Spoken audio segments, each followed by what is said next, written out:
Hello everyone, welcome to a World of Warships Blitz video. Today's video is a video that I've been meaning to make for some time. It is obviously from the title all about controversy.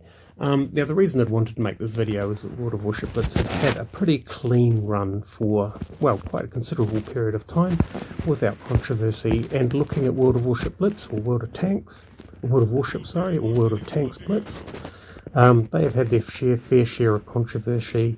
World of Tanks, obviously, with the Sheridan tank and the missiles. World of Warships with things like the Santa Crate, where it wasn't clear to those people that bought the Santa Crates the limited variety of ships that they would potentially get out of those.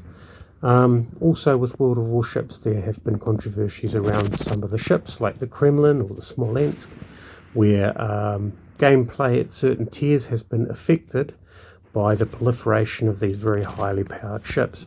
Now, to be fair with World of Warships Blitz, when I was making my videos, the top 5 most challenging, or the top 5 most comfortable to play premiums, I really struggled to determine what those would be, because although the ships that are actually a little bit weaker and the ships that are a little bit stronger, there aren't really any ships that are super awful.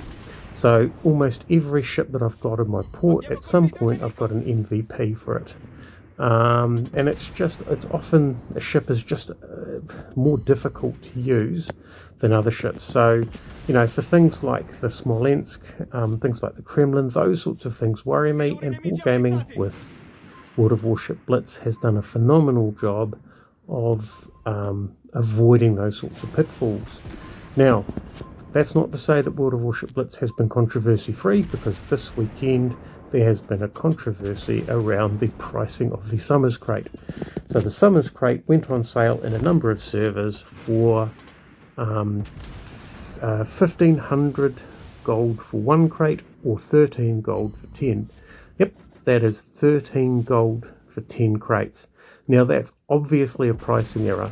Now what happened as a result of that pricing error is a whole lot of people have gone in and purchased a ton of crates. And there have been phenomenal volumes of blueprints and silver and free XP gained through the crates, as well as obviously a proliferation of Summers destroyers at tier 10. Now, it's really unfortunate that's happened, and it is potentially a game-affecting thing.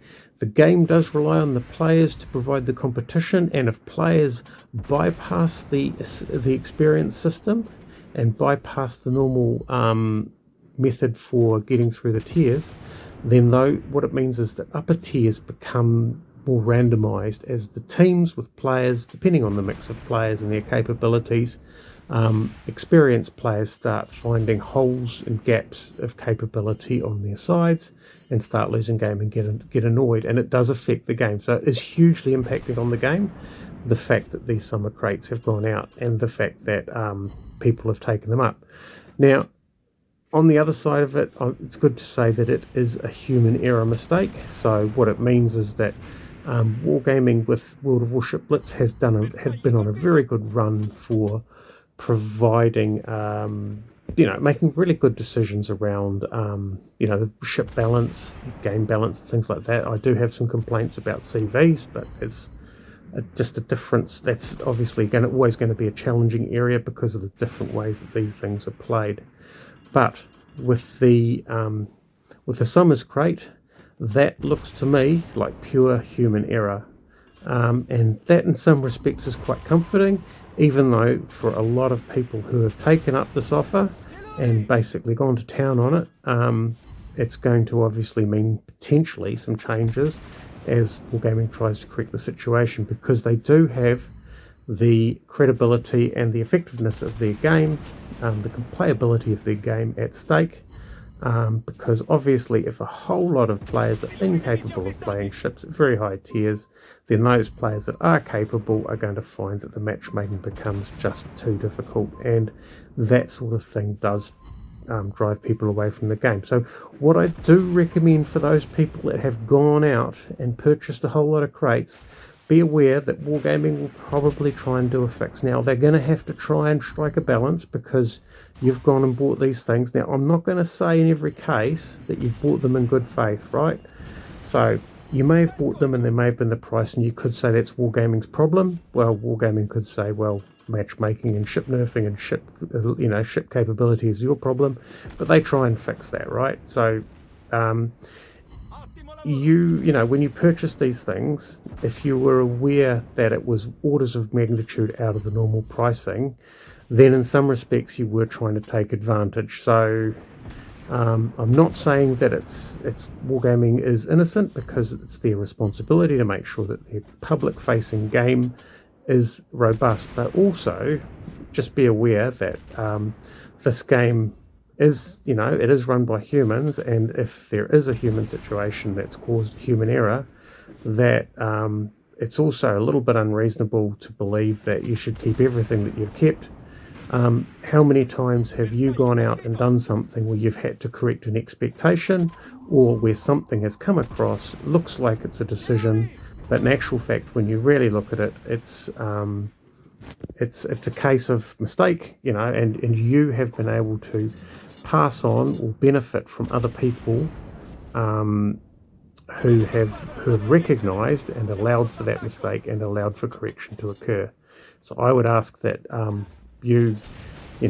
good example would be, for example, if you say to your, let's say, your sister that they can borrow the car for 2 hours, but in the email it says, or the text message, you have 2 weeks, right? You'd expect to be able to correct an error like that. Wargaming is going to have to take some effort to correct this particular error, because it is a difficult one where a whole lot of people are affected by it, and obviously a whole lot of people have gained from it. I do hope that you take the opportunity to be a little bit, a little bit forgiving, because the sorts of things that generate these errors, by the way, chances are this probably isn't a single typo, right? 13,500 to 13 is not the sort of error that is generated by someone typing something into a system. The sorts of things, and I'm purely guessing here, that generates errors like this is probably a pricing spreadsheet that's had its formatting dropped out, where people put the commas in manually in order to present it in the right format for the exec review and sign off. 13.500 was put instead of 13,500. There's so many of these things that people read the numbers, didn't read the notation, and when it was copied and pasted or uploaded into the system saw 13.5, could only adjudicate gold in whole numbers, and sold the crate at 13. That's the sort of thing that generates these types of errors. I'm not saying that's what occurred in this case, but as you can see, that is a whole mixture of factors. These things are able to be guarded against, and I'd hope Wargaming would take steps to do so. They're pretty simple, the steps to take to resolve these things. But in the meantime, I do hope that people have a bit of understanding that there is a problem, there is going to have to be some correction required, and that they help with that process. Thanks for watching.